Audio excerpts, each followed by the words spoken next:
Olá! Dando continuidade à série de entrevistas dos candidatos a prefeito de Santos, eu converso com Moisés Fernandes do Partido Verde. Obrigado, Moisés, por ter participado aqui.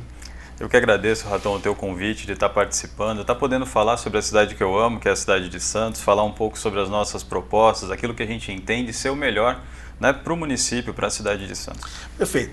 Moisés, a Ponta da Praia foi reestruturada, a Praça da Independência várias vezes, várias intervenções na orlas, enfim. O que a administração vai fazer para os bairros abaixo do VLT, Zona Noroeste, Centro e Morros?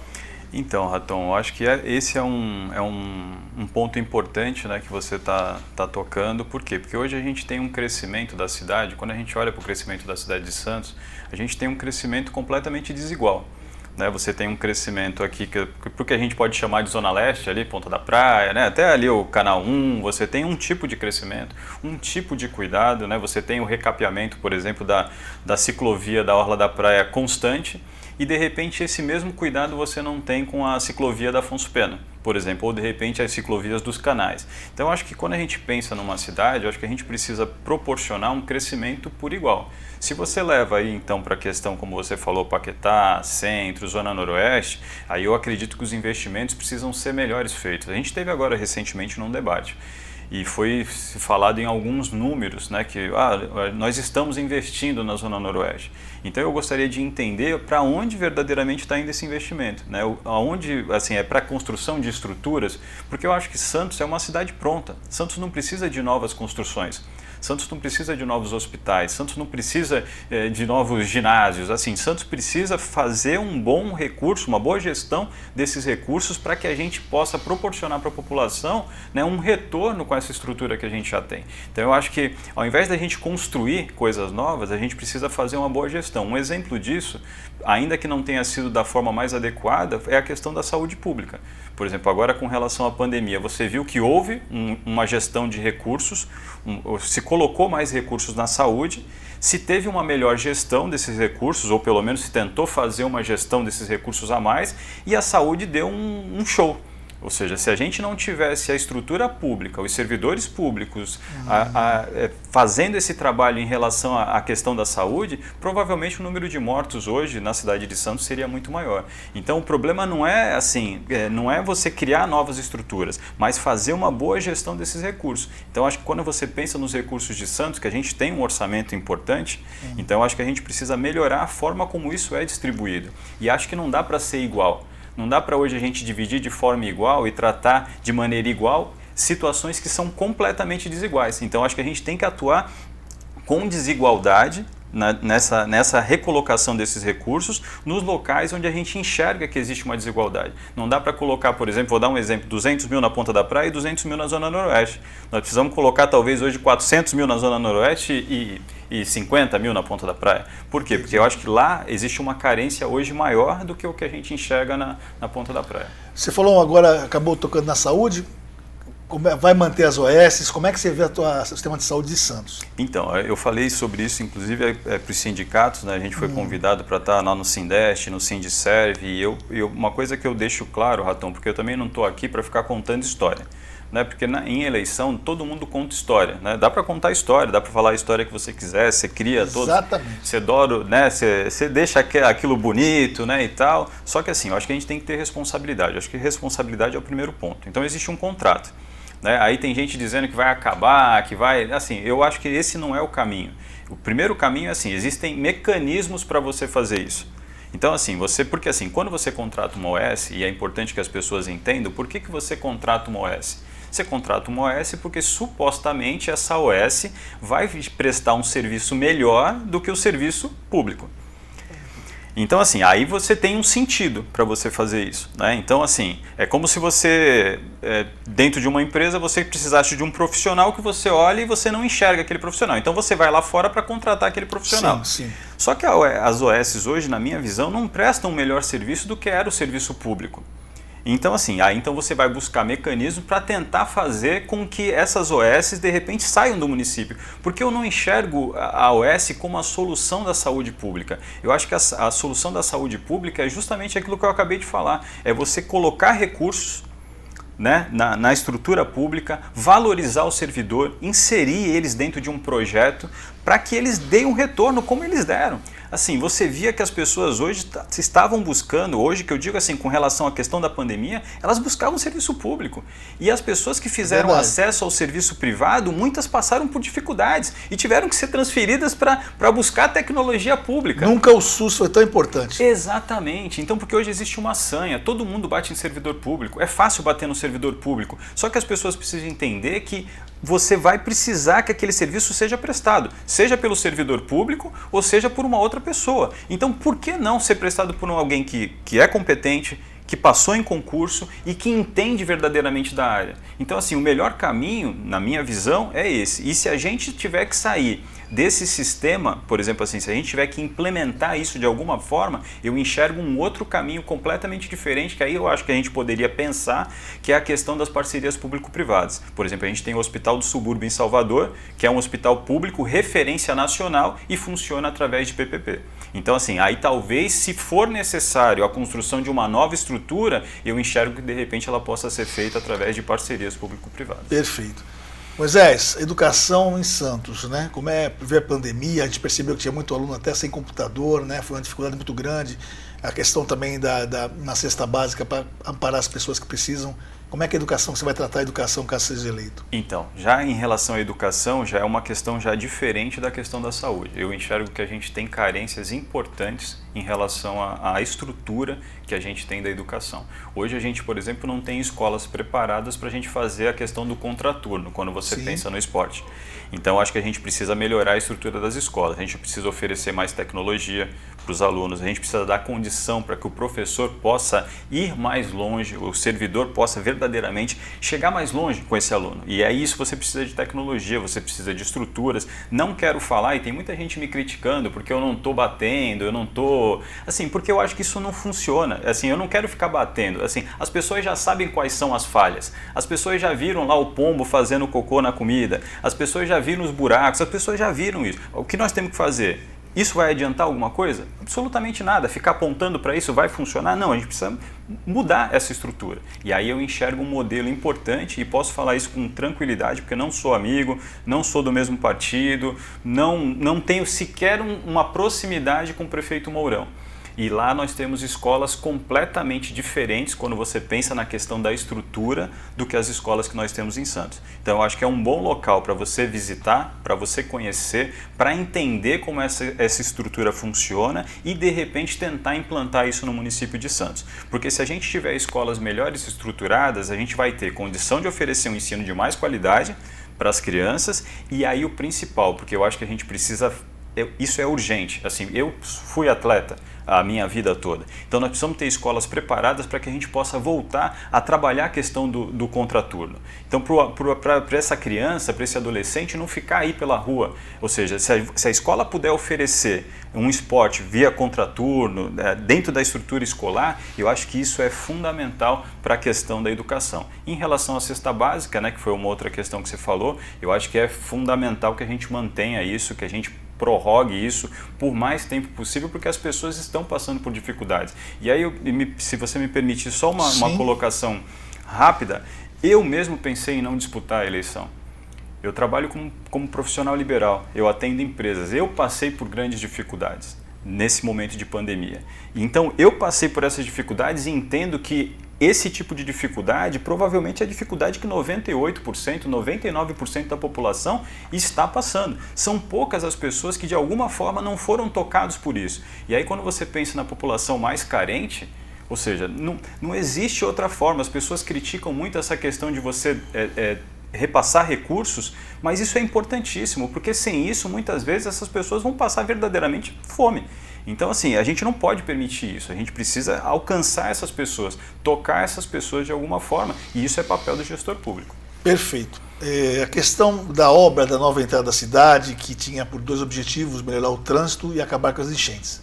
O trânsito a gente não tem como avaliar ainda, porque nós estamos agora, que vai ser ao final de ano, que a gente vai ter essa avaliação, mas os enchentes continuam lá. Você acha que foi uma boa de uma obra, enfim, precisava? Essa é uma questão assim, Raton, a gente sendo honesto, a gente sabe que era uma obra importante.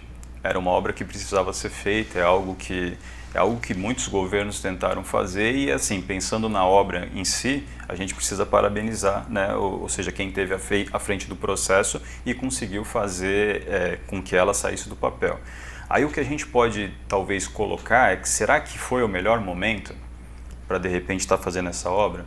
Será que foi a melhor maneira como a gente conseguiu os recursos para desenvolver essa obra?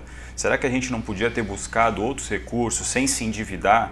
Ou seja, fazendo com que a cidade... Porque assim, a cidade vai pagar essa obra. Né? O próximo prefeito vai pagar essa obra. Se o prefeito que entrar agora em 2021 for reeleito, ele vai continuar pagando essa obra. E os outros prefeitos que virão depois desse prefeito vão continuar pagando essa obra.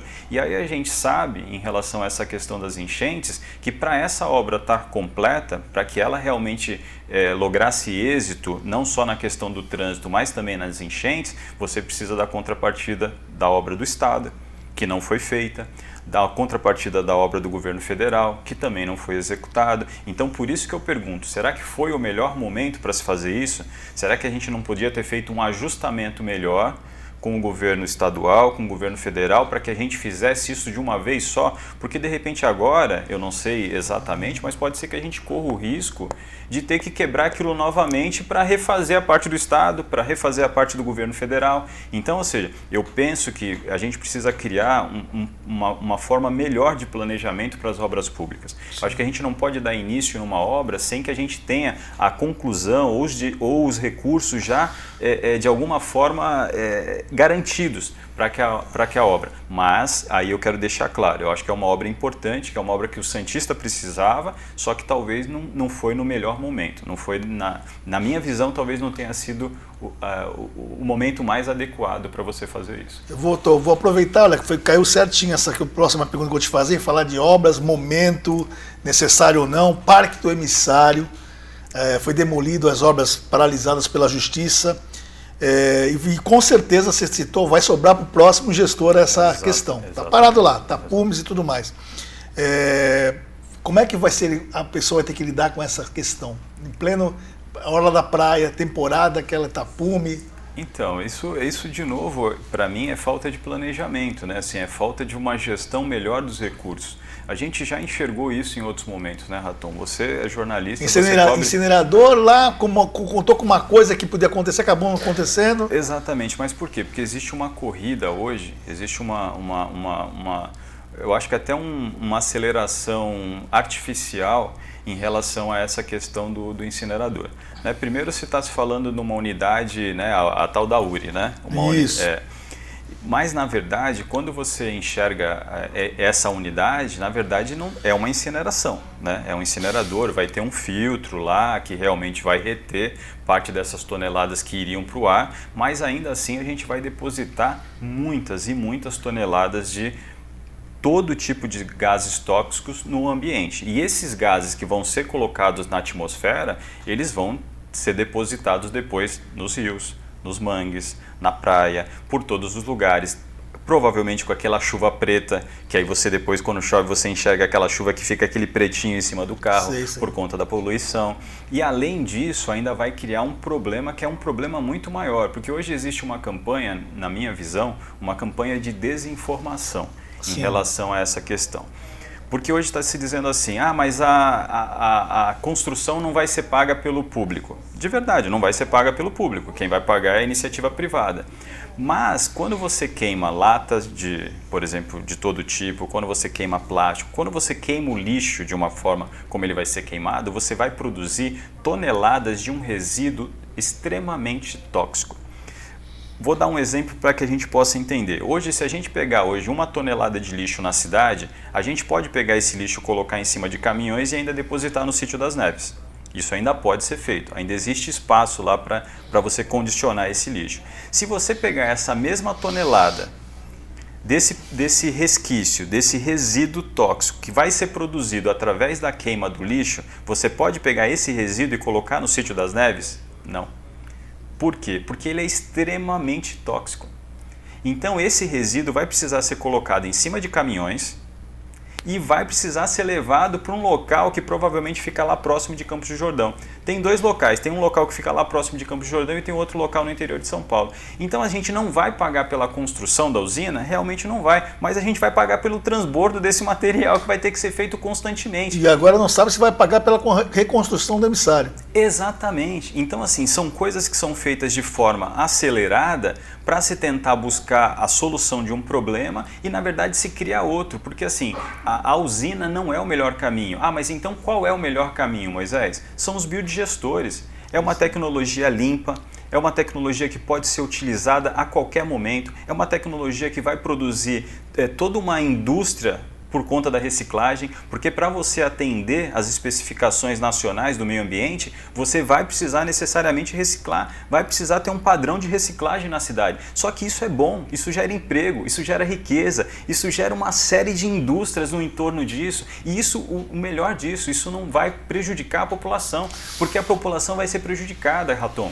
Assim, as pessoas não estão dando conta disso. Você é jornalista há muito tempo, você sabe o que acontecia em Cubatão há muito tempo atrás, quando a gente tinha aquelas usinas jogando muitos gases, toneladas e toneladas de gases tóxicos na atmosfera. E isso pode estar se repetindo em alguma escala aqui na cidade de Santos com a implantação dessa usina. Então acho que a gente tem que repensar o modelo e precisa ser urgente. E aí pensando na questão do planejamento, aí eu acho que mais ainda, porque não dá para você simplesmente ir lá quebrar e aí agora o que a gente faz?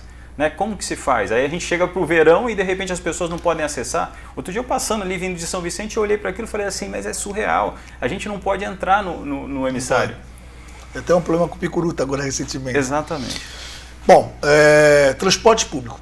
Todo mundo fala que o transporte público Santos relativamente é bom, né? Mas há controvérsias. O que você pensa em termos de transporte público? Então, essa acho que é uma questão que não é só uma questão de Santos, né? É uma questão nacional, eu acho que é uma questão, na verdade, mundial. A gente vai ter que mudar a forma como se transporta pessoas. Eu acho que hoje essa forma de transporte através de coletivos, ela é deficitária, né, para a própria empresa. Aí a prefeitura precisa lá dar o subsídio. Quando você pensa nessa questão, por exemplo, tem gente ainda prometendo baratear ainda mais o transporte, deixar o transporte de graça, ou seja, mas quem é que vai pagar por isso? Né? Alguém vai precisar pagar por isso, né? Então assim, vamos ser nós mesmos. Então acho que a gente precisa rever a forma como isso é feito. Acho que a gente precisa caminhar, na minha visão, para o bilhete único. Sim. Né? E aí eu acho que isso seria importante. A gente ou ter um período onde você pode utilizar aquele bilhete Sim. único, ou você estender a utilização desse bilhete único para um dia. Né? Como que você vai fazer isso? Mantendo a forma como hoje a gente tem o transporte, que é circular, mas implementando, como você tem na capital, por exemplo, um sistema troncal. Então você cria um sistema troncal de transporte. O que é um sistema troncal, né, para quem está nos assistindo? É uma linha reta, onde você vai ter o coletivo fazendo essa linha reta, né, em vários pontos da cidade, e aí você vai ter o sistema circular captando essas pessoas do sistema troncal. É uma forma muito mais inteligente. Isso vai fazer com que as pessoas utilizem o serviço, mas para que isso funcione, a gente precisa ter um serviço de mais qualidade.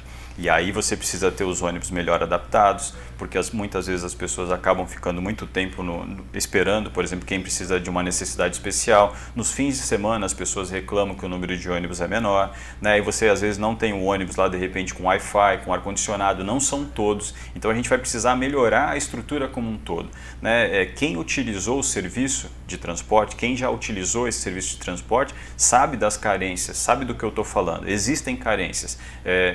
Ele é de todo ruim? Claro que não, né? Mas eu acho que a gente precisa melhorar. Eu acho que tudo na cidade a gente tem que partir do princípio assim, ó, se já está bom, vamos melhorar. Se não está bom, vamos tornar ele melhor, né? Para que a gente possa oferecer um serviço cada vez de mais qualidade para as pessoas.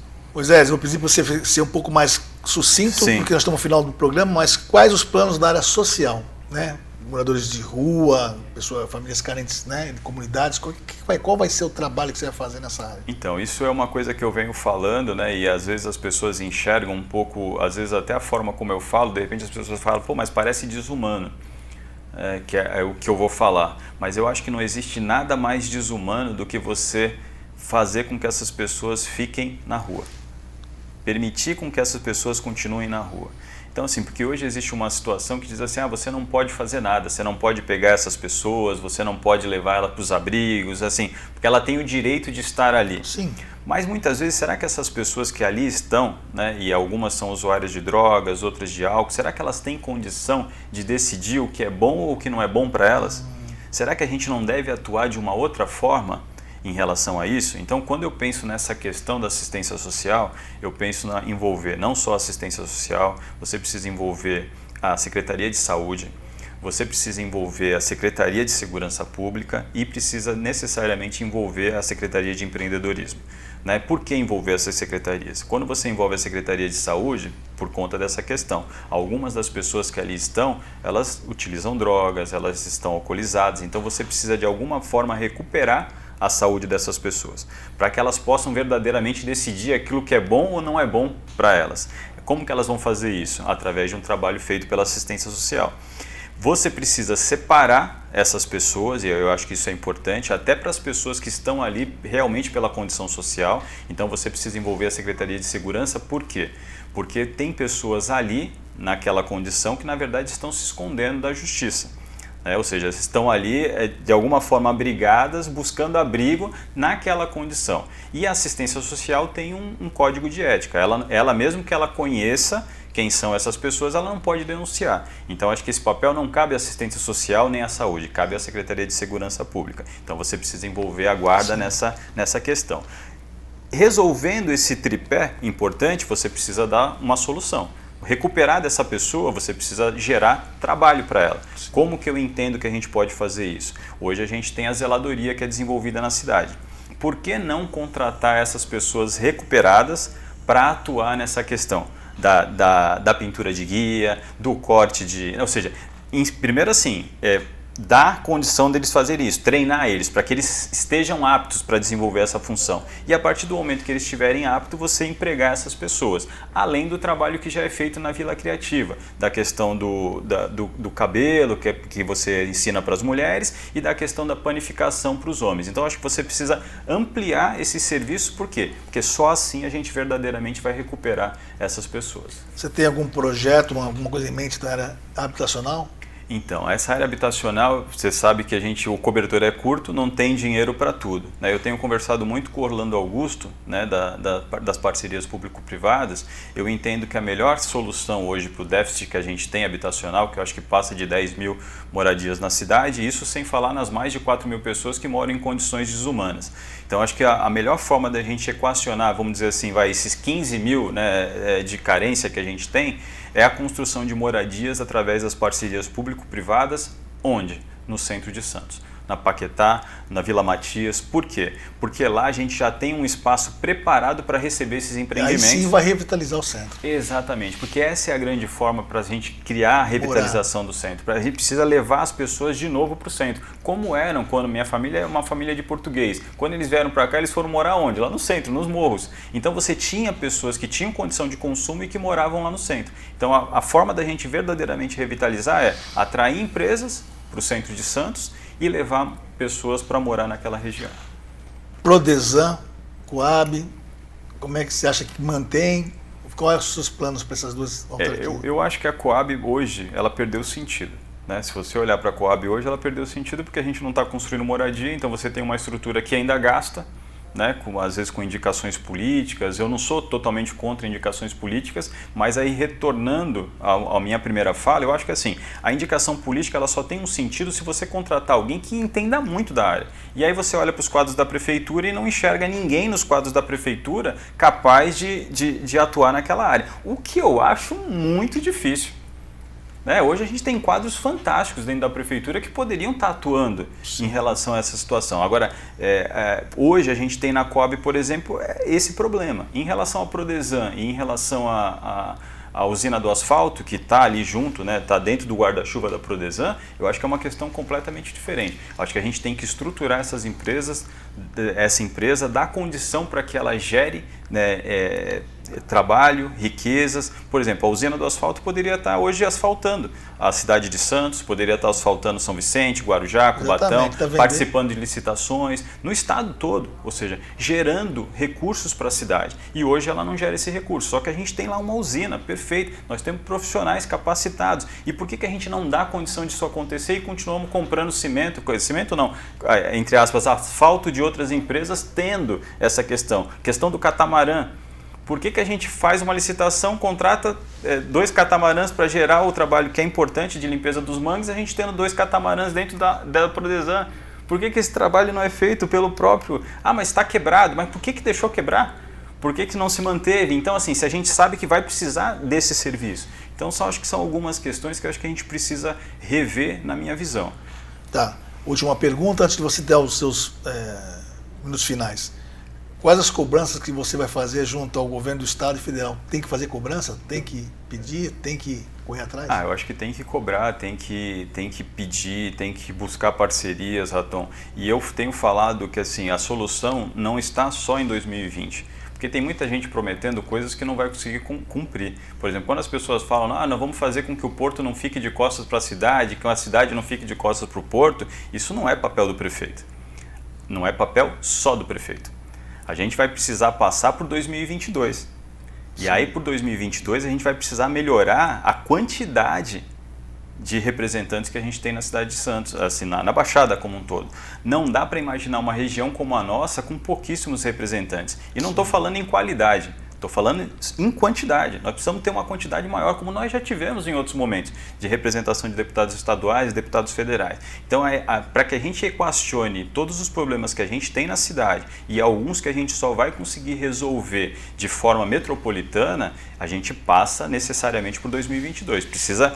A gente precisa tirar um pouco das vaidades, né, e permitir que realmente as lideranças surjam e que elas sejam eleitas e que elas consigam gerar aquilo que Santos, São Vicente, Guarujá, Praia Grande, ou seja, enfim, a região metropolitana precisa. Ou a gente vai continuar marcando passo e a gente vai ver regiões como a região de Campinas seguir crescendo, atraindo empresas e indústrias, enquanto a gente continua dando passos para trás. Ô Zé, olhando para a Câmara agora, qual o recado que te dá para o povo santista aí? O recado que eu dou é o que eu tenho falado, a gente tem mostrado nossas propostas, aquilo que a gente entende para a cidade de Santos, aquilo que a gente verdadeiramente quer, e o que eu posso pedir é para que as pessoas nos busquem nas redes sociais, porque a gente tem pouco tempo de televisão para mostrar todas as propostas, mas lá nós temos vídeos, nós temos matérias, nós temos um pouco de tudo isso que a gente falou aqui de alguma forma no programa, está lá condensado, para que você conheça, para que você entenda o que a gente quer fazer por Santos e para que, se você julgar que isso é o melhor para Santos, que você então vote verde, como eu venho dizendo, que você vote vida e que você vote no 43 para prefeito na cidade de Santos. Perfeito. Até as eleições, eu e também jornalista Jefferson Marques comandaremos as entrevistas com os candidatos às prefeituras da região. Você pode conferir no site do Diário do Litoral e também nas redes sociais do jornal. Se você é candidato, entre em contato e agende uma entrevista. Diário do Litoral, informação é tudo. Tchau. Valeu. É isso. Obrigado. Eu que agradeço aí, cara, a oportunidade de estar